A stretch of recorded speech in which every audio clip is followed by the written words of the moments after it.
ನಮಸ್ಕಾರ ಎಲ್ಲರಿಗೂ ಚಾನಲ್ಗೆ ಸ್ವಾಗತ. ಇವತ್ತಿನ ವಿಡಿಯೋದಲ್ಲಿ ಮನೆಯಲ್ಲೇ ಸುಲಭವಾಗಿ ಬೆಣ್ಣೆ ತೆಗೆದು ತುಪ್ಪನ ಹೇಗೆ ಕಾಯಿಸೋದು ಅಂತ ನೋಡೋಣ. ಹಾಲಿನ ಕೆನೆನ ಒಂದು ಪಾತ್ರೆಯಲ್ಲಿ ತೆಗೆದಿಟ್ಕೊತಾ ಇದ್ದೀನಿ. ಇದೇ ಥರ ಹಾಲು ಕಾಯಿಸಿದಾಗೆಲ್ಲ ಬರೋ ಕೆನೆನ ತೆಗೆದಿಟ್ಕೋಬೇಕು. ಇದಕ್ಕೆ 3-4 ಸ್ಪೂನಷ್ಟು ಮೊಸರನ್ನ ಸೇರಿಸ್ತಾ ಇದ್ದೀನಿ ಹಾಲಿನ ಕೆನೆಗೆ. ಇದು ಫಸ್ಟ್ ಡೇ ಮಾತ್ರ ಹಾಕಿದ್ರೆ ಸಾಕು. ನಂತರ ಪ್ರತಿದಿನ ಹಾಲು ಕಾಯಿಸಿದಾಗೆಲ್ಲ ಹಾಲಿನ ಕೆನೆನ ತೆಗೆದು ಈ ಥರ ಶೇಖರಣೆ ಮಾಡಿಟ್ಕೋಬೇಕು.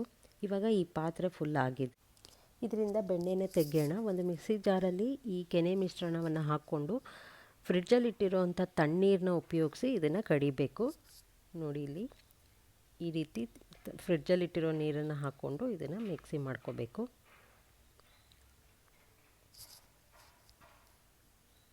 ಮತ್ತು ಇನ್ನೊಂದು ಸ್ವಲ್ಪ ನೀರು ಹಾಕ್ಕೊಂಡು ಮತ್ತೆ ಮಿಕ್ಸಿಗೆ ಹಾಕ್ಕೊತೀನಿ.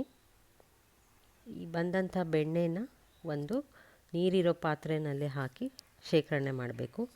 ಈ ಬೆಣ್ಣೆನ ಆದಷ್ಟು ಬಿಸಿಲೇರಕ್ಕೆ ಮುಂಚೆ ಕಡಿದ್ರೆ ಒಳ್ಳೆಯದು.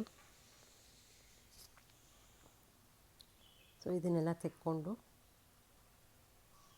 ಒಂದು ನೀರಿರೋವಂಥ ಪಾತ್ರೆಯಲ್ಲಿ ಹಾಕಿಡಬೇಕು.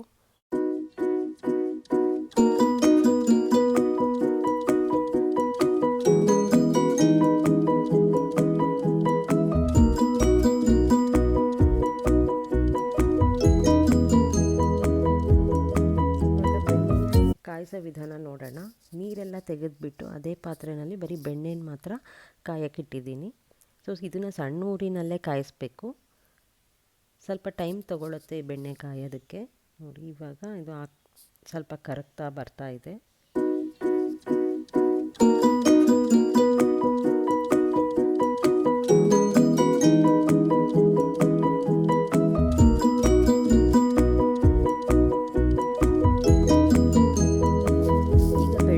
ಕರಗಿ ತುಪ್ಪ ಆಲ್ಮೋಸ್ಟ್ ಆಗ್ತಾ ಇದೆ. ಹಾಗೆಯೇ ಘಮನೂ ಬರುತ್ತೆ.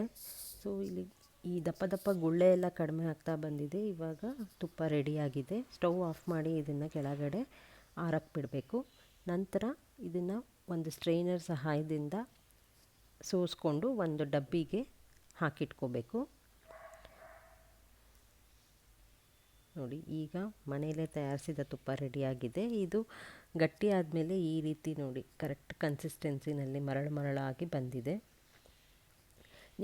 ನೀವು ಸಹ ಇದೇ ರೀತಿ ಮನೆಯಲ್ಲಿ ತುಪ್ಪನ ಮಾಡ್ಕೋಬೋದು.